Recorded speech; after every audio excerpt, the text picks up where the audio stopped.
are so many terms in real estate that it can be hard to remember what they all mean. Whether you're a renter or a landlord, you may need to know some of these terms. And that's why on this channel, we have a whole playlist dedicated to definitions within the industry. Today, we're going to be going over rental concessions. Welcome back, Loopers. My name is Sydney, and I'm a content creator here at DoorLoop. Let's hop right into this video for what you came for. What are rental concessions? Rental concessions are discounts or specials offered by a landlord or property manager to encourage qualified prospects to rent with them. The benefits are great, with rent concessions being a useful tool for attracting and retaining higher quality tenants. And higher quality tenants, well, they make everything better. But more than that, they can help keep your units occupied in certain circumstances where supply is high but demand is low, or you're having trouble retaining or attracting high quality tenants. However, you'll want to make sure to only offer rental concessions in certain circumstances and not use it as a replacement for a solid marketing and good screening process. But more on that later. For now, let's talk about the types of rental concessions that you can offer. Technically, there are no rules to what you can offer as a rent concession. However, there are certain commonly offered concessions that tend to work best. Make the most of the flexibility and different types of concessions you offer, as some will be better to use in one market versus another with certain types of prospects and units. So here are 5 different types of rental concessions. First is a free month of rent. This is the most common rental concession offered across the board. After all, what speaks louder than money back in the renter's pocket?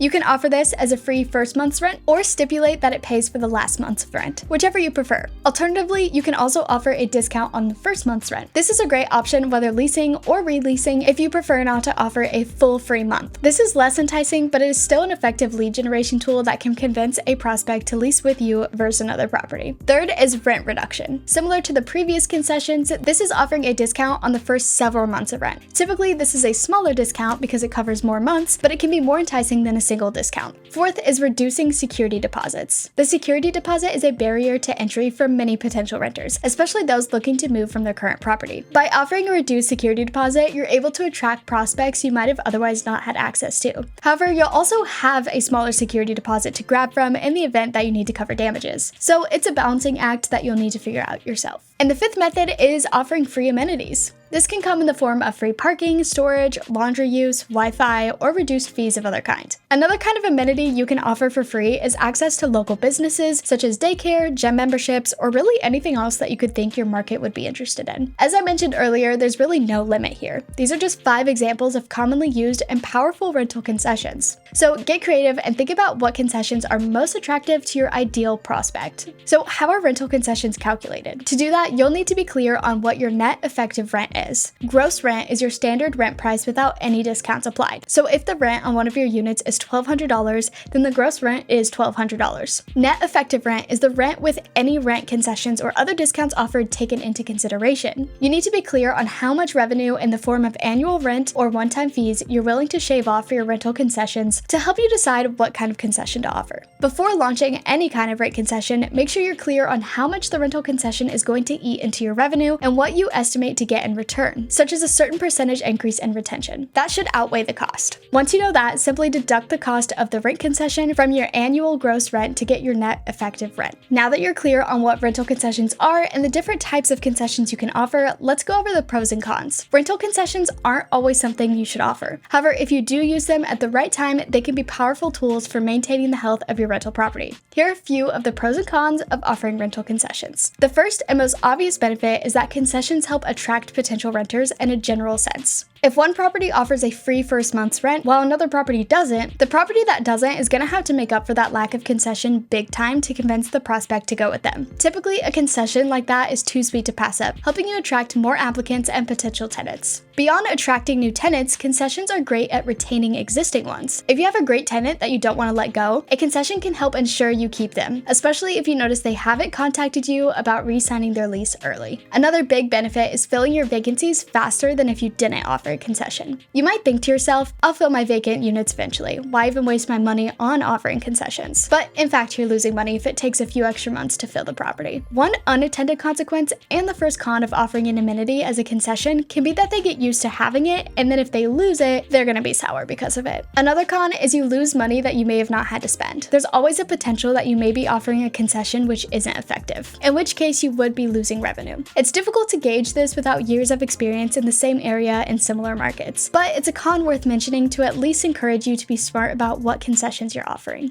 With that said, concessions are typically a highly effective way of filling and keeping units filled in mini markets. A few tips for offering rental concessions are to document the terms of the concession within the lease agreement and make sure that the tenant is aware of them. List the original rental rate along with the discounted price in advertisements if you're offering a concession on the first or multiple months of rent to help sell the concession. And use property management software like DoorLoop to track detailed accounting cases such as offering concessions, which makes it far easier to track and manage. Rental concessions help you fill your vacant units faster and more reliably and retain great tenants. How you choose to implement them and when is completely up to you, but I hope this video helped you add another tool to your property management tool belt. If this video did, make sure to give it a big thumbs up and subscribe for property management content.